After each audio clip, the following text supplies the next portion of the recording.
It's no coincidence that you're here. And that's not just a saying. Just think. You're a member of the most intelligent species on the only known planet that can sustain life. That doesn't sound like an accident. That sounds like a plan.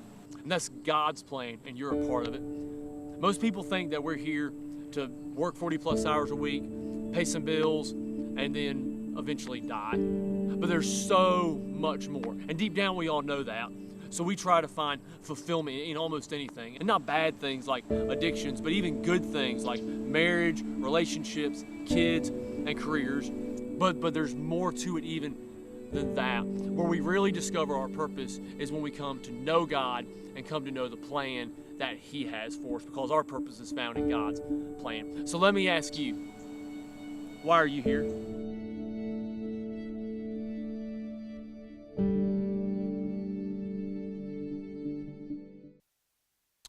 Everybody good today? How y'all doing? Half awake. That's good. Let's try that again. Everybody good today? Everybody good? Not if you're a Wolfpack fan like me. Wolfpack, tough, terrible day for us yesterday. Of course, we lose a game the only in the ways a Wolfpack team could lose, but I won't talk about that anymore.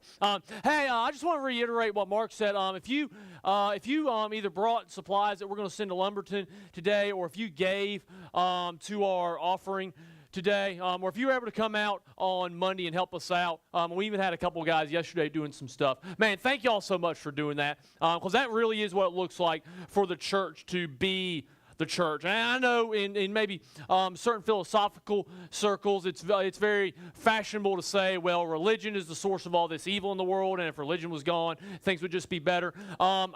Southeast North Carolina would be hurting without the church, y'all. So it's been great to see the church kind of step up and see y'all guys step up. That's been really, really great to see. If it's your first time here, my name's Dylan. I'm the lead pastor. I'm excited to see y'all here today. If you have a Bible, you can get it and go to Ephesians chapter 2 is where we'll be. If you don't have a Bible, you can follow along on the screen. And like we always say, if you don't have a Bible because you don't own a Bible, you can drop by Next Steps or Guest Services on the way out, and they will give you a Bible for free.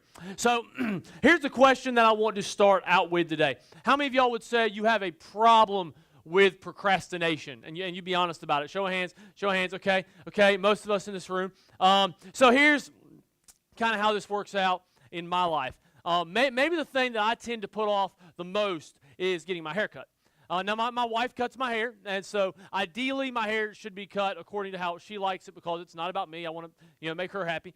About every 4 to 6 weeks. And so the way this usually happens is I'll say something just kind of casually. I'll say, I think it's time for me to get a haircut. And when I say that, what I mean is maybe sometime in the next 2 to 3 weeks, like roughly, would be a good time to get a haircut. But when my wife Grace hears that, what she hears is it's time to get a haircut now.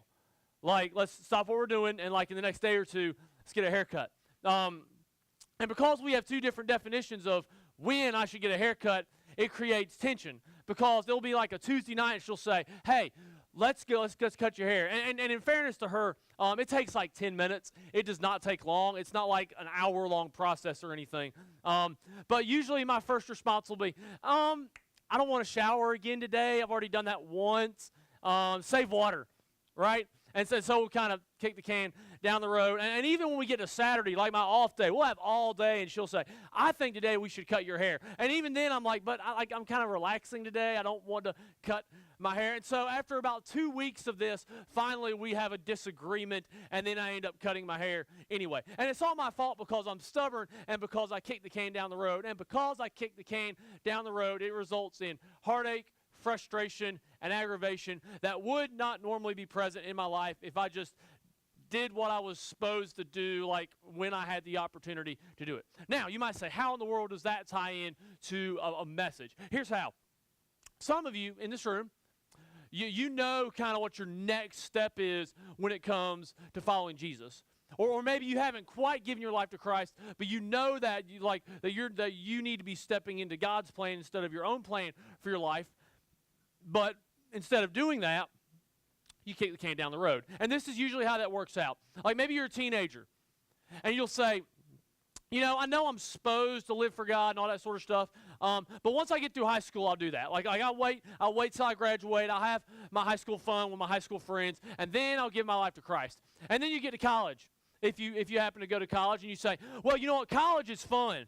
And there's parties, and there's guys, or there's girls, and you know what? I don't want to be constrained by following Jesus. So I know I should probably do that, but I'm just going to kind of kick the can down the road. And when I graduate and maybe get married, then I'll start following Jesus. And then you graduate, eventually you get married, and then it's like, well, when we have kids, I'll follow Jesus. And then you have kids, and then your kids consume your life. So you're like, well, once they get out of the house, well, I'll start following. You see where I'm going with this? You kick the can down the road, kick the can down the road, kick the can down the road. Whereas if you would just go ahead and do what you knew you were supposed to do to start with, it would save you a lot of frustration and a lot of heartache and a lot of aggravation that will exist in your life because of just procrastinating and putting off what you know you should do. Here's the question out of that I want us to wrestle with. It's this. Will I do life God's way or my way? Will I do life God's way or my way? Now what I hope that will happen here in the next few moments is I hope that there will be some tension that's created in some of y'all's life, because I believe for some of you've really kind of been on the fence with the whole Jesus thing. Like sometimes you're really all into following Jesus, and then you're not. You're like kind of half there, half not. Some of you are like half into church, and then you're like half not into church. Some of y'all are halfway into doing life God's way, but the other half of your life, you're like, I think I kind of want to do it my way. Here's what I want. Here's what my hope is for today. My hope is that the people who are sitting on the fence will get off the fence and will answer this question today: will I do life my way or God's way? Now, here's what is so hard about doing life God's way, because I think instinctively we know that's probably what we should do, but we don't do it. Why? It's because God's way is uncomfortable. And we've talked about that this whole series. If you've missed any of that, you can go into our Facebook page or our YouTube page. Just look for Life Spring Church NC. All the messages are there. You can catch up. But we've talked about this whole series. God's plan involves pain. And it's not because God is mean, but it's because the path of pain is the path of progress. Like, you don't get stronger arm curling loaves of bread. You get stronger arm curling increasingly heavier amounts of weight. And many times, the greater the resistance, the stronger that you'll get. But we naturally don't like pain. We don't like discomfort. In fact, you may even be here today and you're like, man, you know what? Following God is hard. Which to that I would say you're correct. Because following God is not easy. In fact, it's very, very difficult. I would even say following Jesus is the single most difficult thing you'll ever do. And obeying Jesus is not sunshine and ponies and Skittles and rainbows and leprechauns all day. It's not that. It's a hard life. And if I can just be perfectly honest, and my wife would agree with this, over the last 2 years in starting LifeSpring, which was a huge step that God called us to, man, we either through our lives or maybe in the lives of other people around us, man, we faced more hardship, struggle, trials, and heartaches than at any other point in our lives. So following Jesus is not easy. It's very difficult, and just to be transparent, there have been times in the past 2 years where it was like, God, could you maybe pick somebody else to do this? Because this is difficult. This is not easy. This is hard. Why me? Why me? Can't I just kind of go back to the way things were before, and then things will be easier, and I won't have all this struggle in my life? So even as a pastor, man, I'll just be honest, there's times where I'm tempted to turn back, but here's the question that I have to wrestle with when that's the case. When I'm tempted to turn back, I must consider how turning back will turn out. When I'm tempted to turn back, I must consider how turning back will turn out.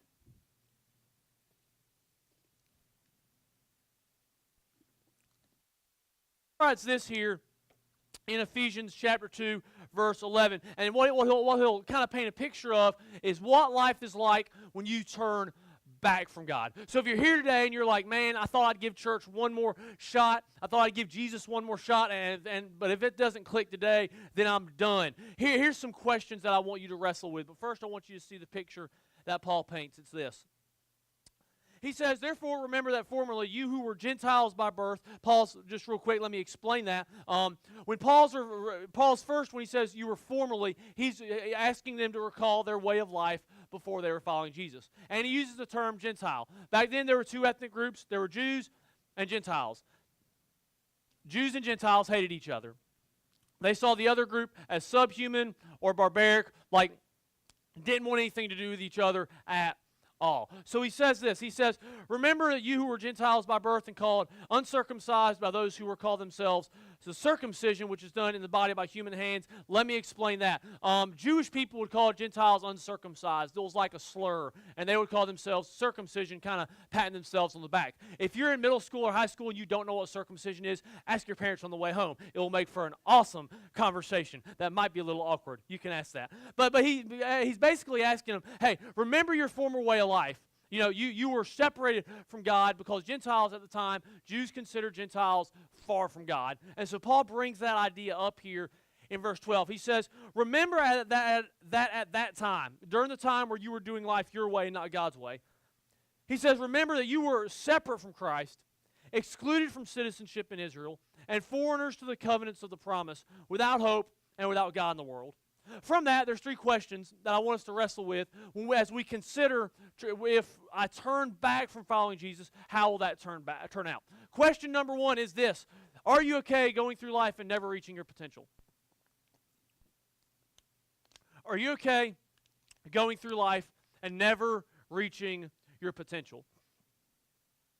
Paul mentions here that, remember, when you were doing life your way, you were separate from Christ. You might say, why is that a big deal? Well, to start with, to be separated from Christ is to be separated from God and is to be destined to death and hell for all eternity. Like that's just the way that is, because God is a perfectly just God who must perfectly punish sin, and Scripture teaches that the penalty for sin is death and eternity in hell. And sin is both something we do and sin is something that we are. We do things that disobey God, and we have a nature that is prone to do the very things that God hates, and therefore we are spiritually dead, separated from God, destined for hell. The only way we can get back to God is through a relationship with Jesus. And so when we're without Jesus, we're separate from God. But not only are we separate from God in the sense that we're destined to hell for eternity, when you're separated from God because you don't have a relationship with Jesus, you're literally disconnected from who you were made to be.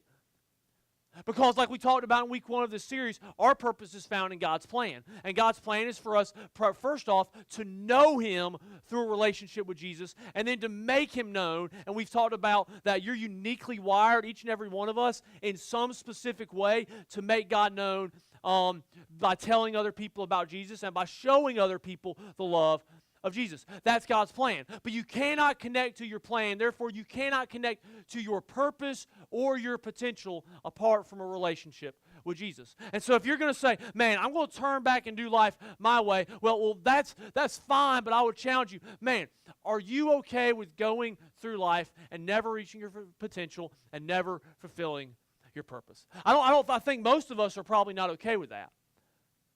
But what you have to, and you might even push back and say, well, Dylan, I can do some really, really good things, and I don't need God. Well, sure, you can do some good things. I'm not debating that. You can buy a case of bottled water to send to hurricane victims. Sure, you can do stuff like that, but you can't do anything, and this is the important thing, you can't do anything of eternal significance apart from a relationship with Jesus. And Jesus did not just make us and create us to make a difference in the here and now. He made us to create a difference, to make a difference that will last into eternity. That's why at LifeSpring we say that we're living to make a lasting difference in the lives of people in Smithfield and beyond. And the reason we do things like come together this past Monday to serve over in East Smithfield, or even collect hurricane supplies, or take up an offering that's specifically going to be given to hurricane victims, it's not just to do something nice.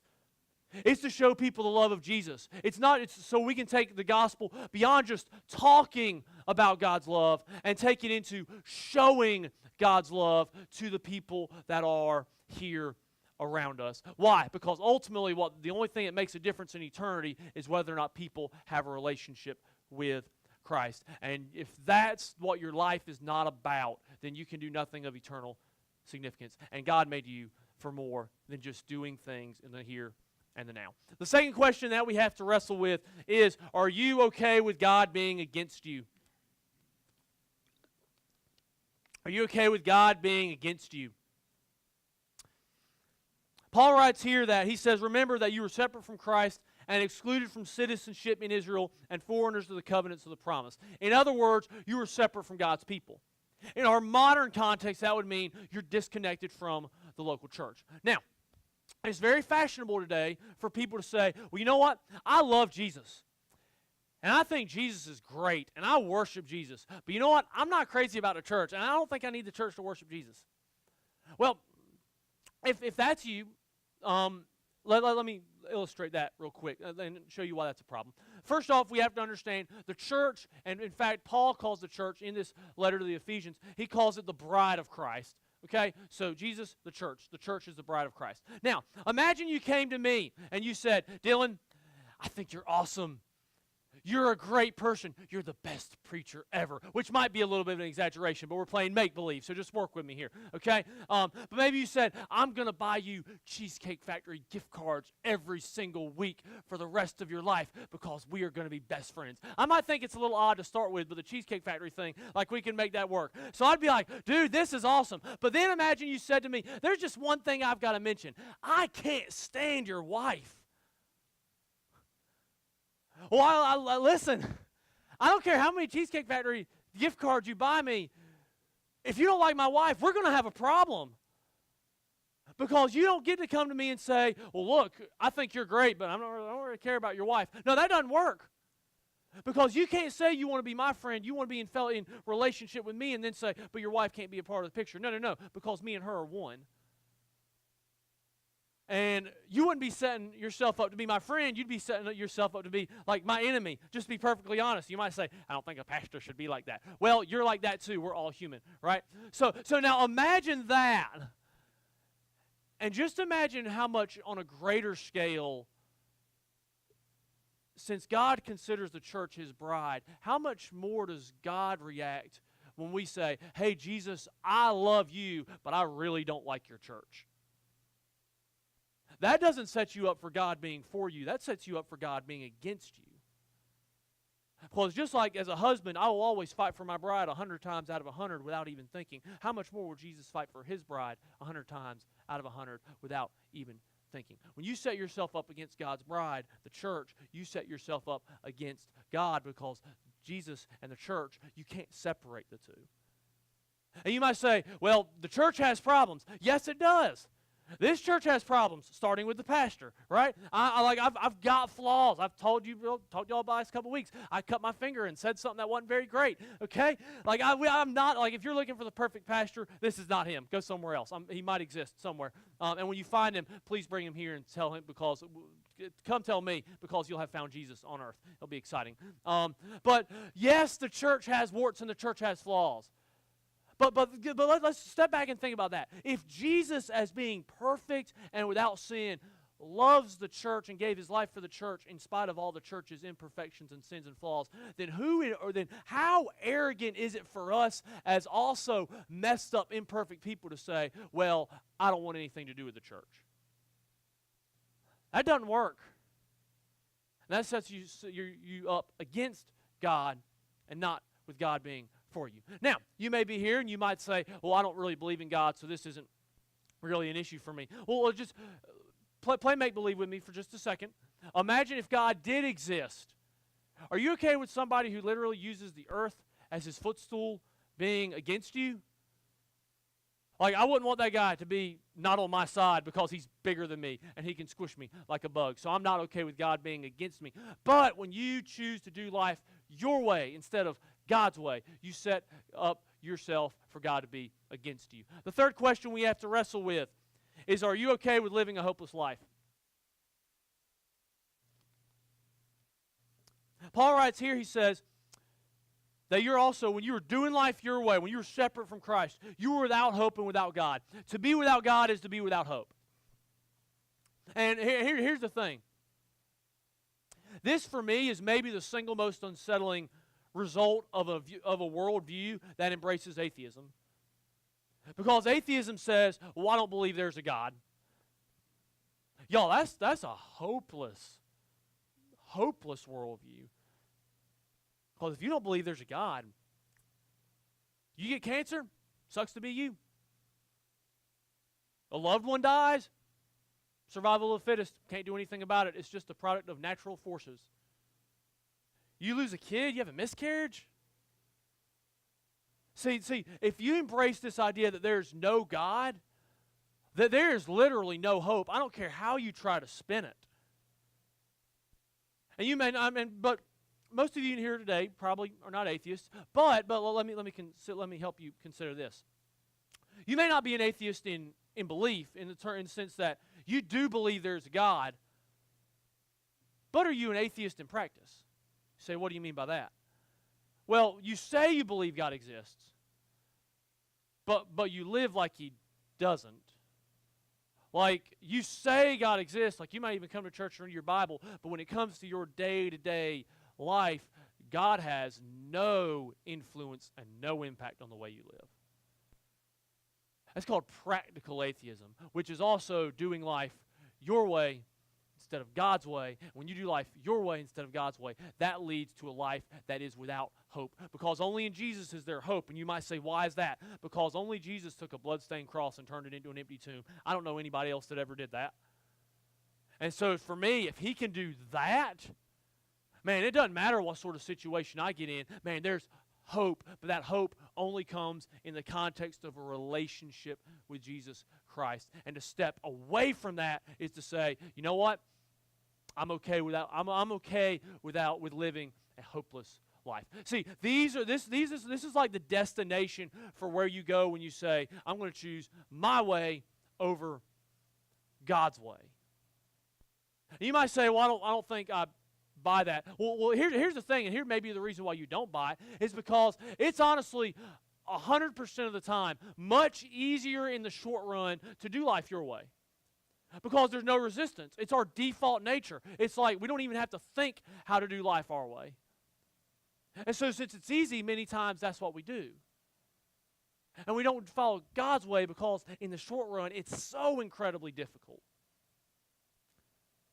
But we have to remember that it's the path of pain, not the path of least resistance, that actually leads to progress.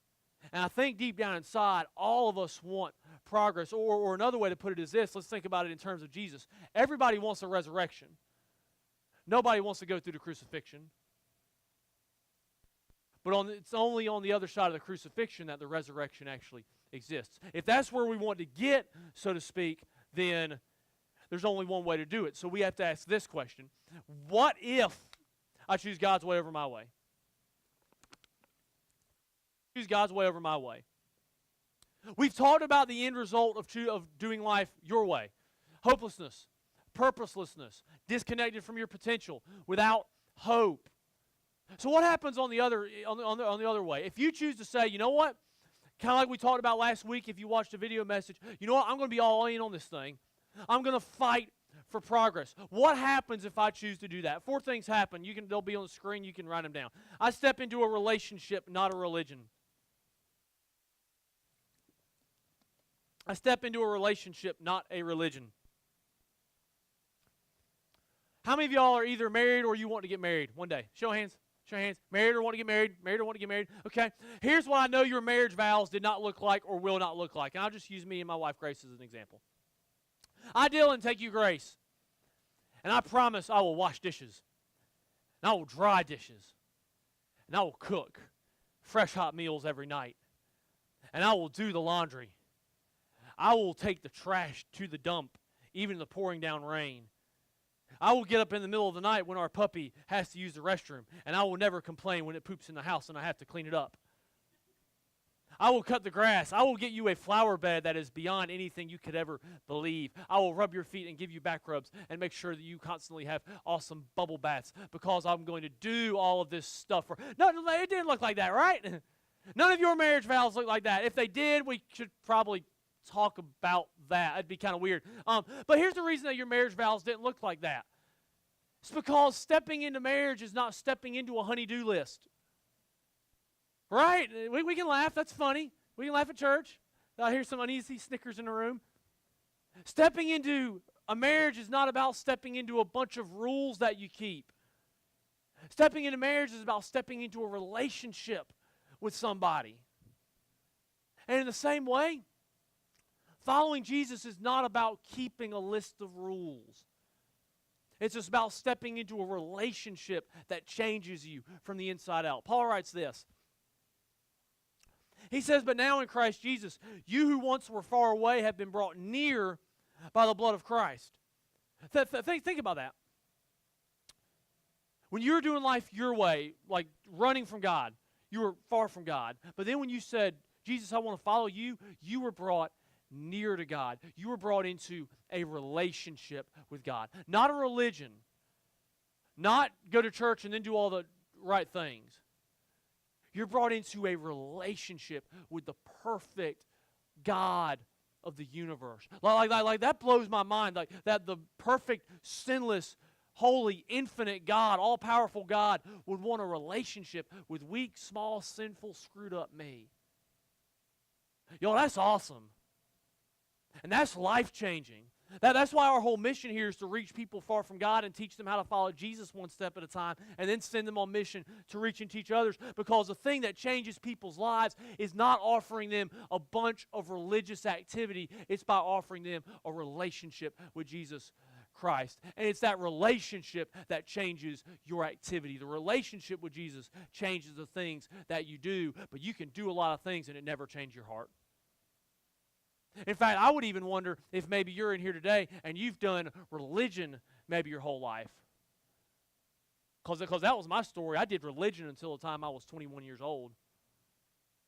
And then in December 2008, I actually realized I don't need to try harder or do stuff. I need to actually know God through a relationship with Jesus Christ. And that's what changed my life. And I just simply want that for every man, woman, and child in our area.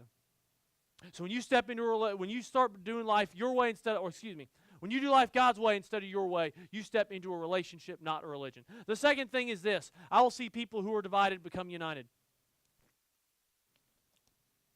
I will see people who are divided become united. How many of y'all have watched either of the presidential soap operas? Debates so far? Anybody? Anybody? Anybody? Oh, yes. Oh, yes. How many of y'all would agree that unity is in short supply in our country? Would we agree with that? Like I guarantee you, if I polled people in here, there are people who vote for Trump, there are people who vote for Hillary, there are people who vote Libertarian, and maybe any other shade and stripe. Y'all, we could have a fight break out here if we took that poll, which is why we won't. But man, in our nation, people are divided along political lines, divided along racial lines, economic lines. Division, honestly, is the norm in our country. It's the norm in our culture. You know where that should be different? In the church. In fact, remember what we said at the beginning: Jews and Gentiles hated each other, right?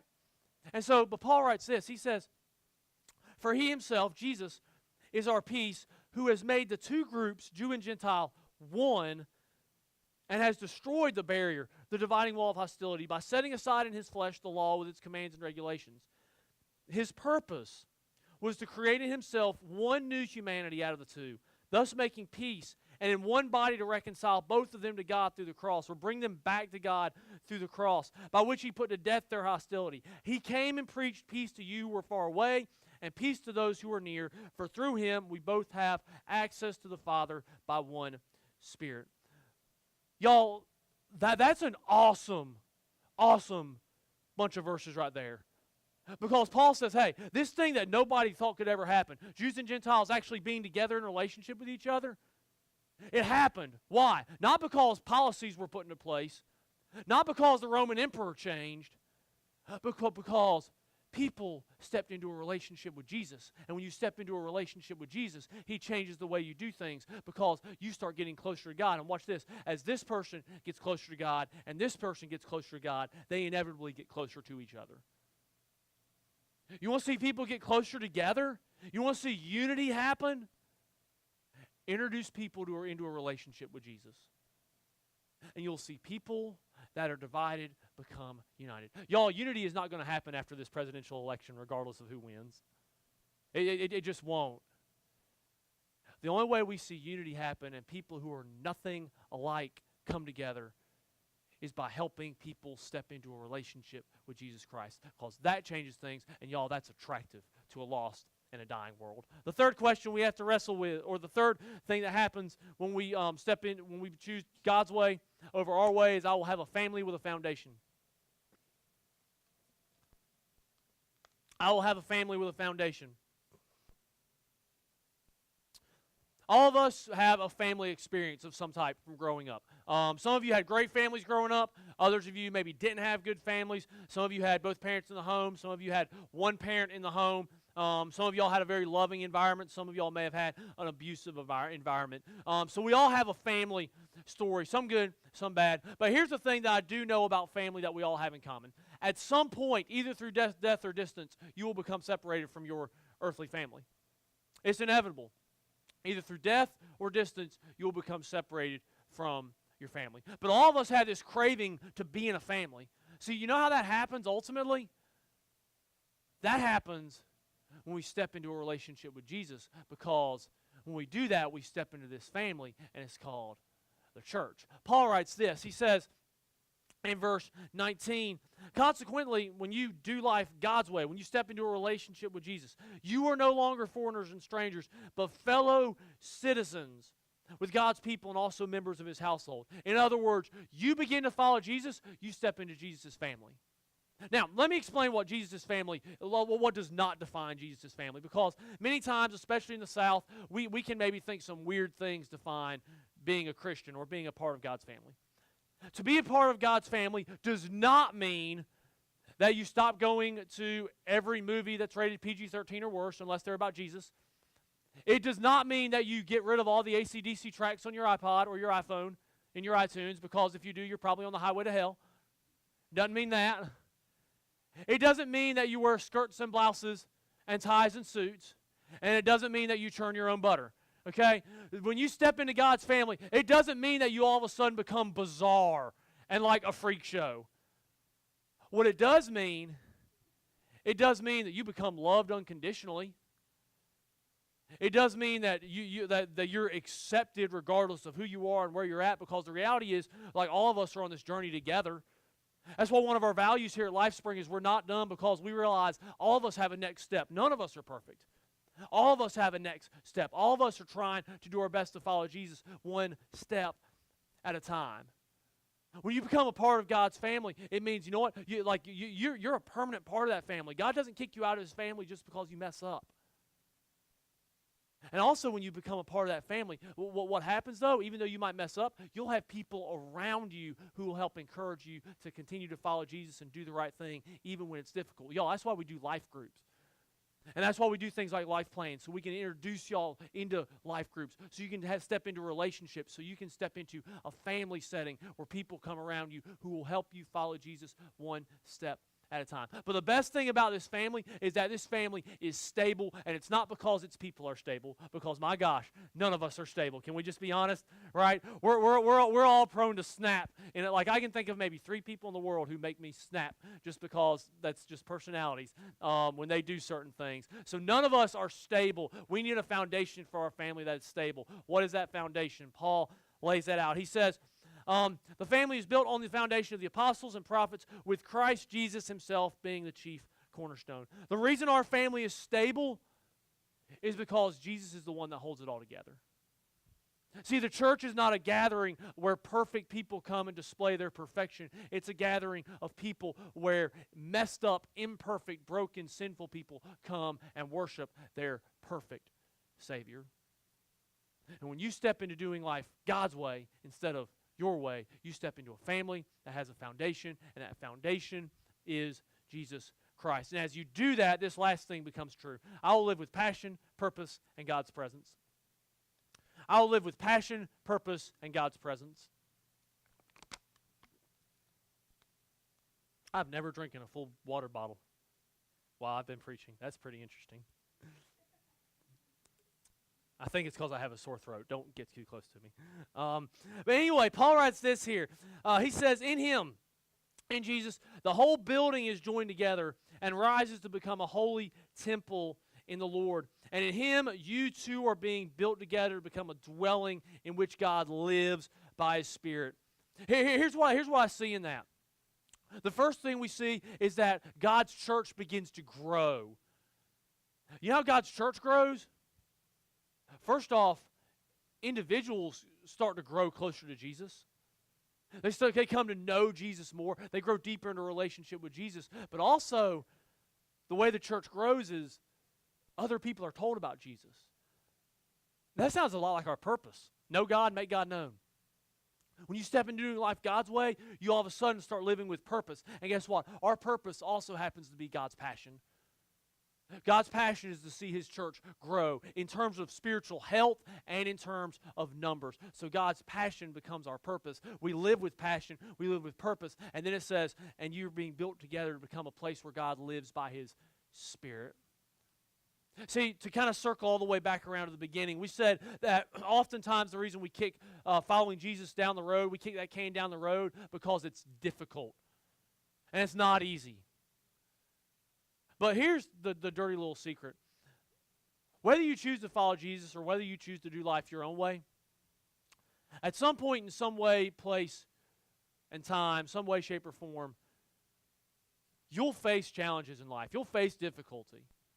You'll face hardship. Like that's an unavoidable fact of living in this world.